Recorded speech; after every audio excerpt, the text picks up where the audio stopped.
নমস্কার বন্ধুরা, আশা করি ভালো আছো, সুস্থ আছো। আজকে চলে এসেছি ডিম আর ময়দা দিয়ে দারুণ স্বাদের স্ন্যাক্স রেসিপি নিয়ে। এই রেসিপিটি সন্ধেবেলা চায়ের সাথে খাওয়া যাবে। ছোট থেকে বড় সবাই এই রেসিপিটি পছন্দ করবে। আশা করি আমার আজকের এই সহজ রেসিপিটি তোমাদের খুব ভালো লাগবে। চলো তাহলে দেখে নাও। এই রেসিপিটি তৈরি করার জন্য প্রথমে একটি বাটিতে দুটো ডিম ভেঙে নিচ্ছি। এখন এর মধ্যে দিয়ে দিচ্ছি দুটো মিডিয়াম সাইজের পেঁয়াজ কুচি, আর দিচ্ছি ধনেপাতা কুচি, দুটো কাঁচা লঙ্কা কুচি দিয়ে দিলাম, হাফ চামচ পরিমাণ চাট মশলা দিয়ে দিচ্ছি, স্বাদ মতো নুন দিয়ে দিচ্ছি। এবার এই সবগুলো উপকরণ একসঙ্গে ভালো করে মিশিয়ে নিচ্ছি। এগুলো একটু সময় নিয়ে ভালো করে মেশাতে হবে, যাতে ডিম আর পেঁয়াজের সাথে মশলাগুলো খুব ভালো করে মিশে যায়। এখন একটা পাত্রে নিয়ে নিচ্ছি 1 কাপ ময়দা আর 4 চামচ পরিমাণ চালের গুঁড়ো।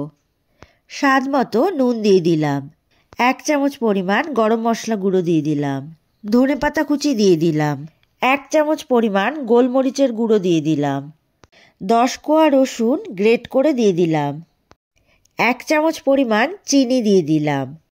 এখন এর মধ্যে অল্প অল্প করে জল মিশিয়ে একটা ব্যাটার তৈরি করে নিব। জল একবারে দেয়া যাবে না, অল্প অল্প করেই মেশাতে হবে। এই ব্যাটারটা খুব বেশি পাতলাও হবে না, আবার খুব বেশি ঘনও হবে না।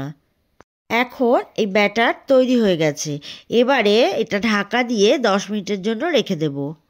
এখন ডিমের অমলেট তৈরি করে নেব। গ্যাসের ফ্লেম মিডিয়াম রেখে একটা তাওয়া বসিয়ে তার মধ্যে 2 টেবিল চামচ পরিমাণ তেল দিয়ে দিলাম। তেল গরম হয়ে এলে ডিমের মিশ্রণটি ঢেলে দেব। প্রথমে এরকম গোলাকার শেপ করে নিতে হবে। তারপর নিচের অংশ শক্ত হয়ে এলে দুপাশে ফোল্ড করে নেব। এই কাজটা খুব সাবধানে করতে হবে যাতে ডিম ভেঙে না যায়। দুপাশে ফোল্ড করে নিলাম। এখন এটাকে উল্টে অপর পিঠ ভেজে নেব। গ্যাসের ফ্লেম একদম লোতে রেখে 1-2 সেকেন্ড অপর পিঠ ভেজে নিয়ে একটা খুন্তি দিয়ে ডিমটাকে এরকম লম্বা শেপ করে কেটে নিচ্ছি। এভাবে সমস্ত ডিম কেটে নিচ্ছি। আমি এরকম লম্বা শেপ কেটেছি, তোমরা চাইলে তোমাদের পছন্দ মতো শেপেও কেটে নিতে পারো। এবার ডিমের এই কাটা অংশগুলো একটা পাত্রে তুলে নিচ্ছি।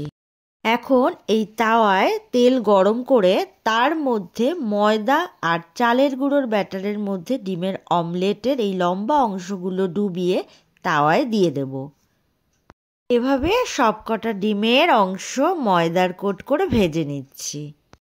এরকম লাল করে ভেজে নিচ্ছি। এই ডিম আর ময়দার স্ন্যাক্সটি সন্ধেবেলা চায়ের সঙ্গে খেতে পারো।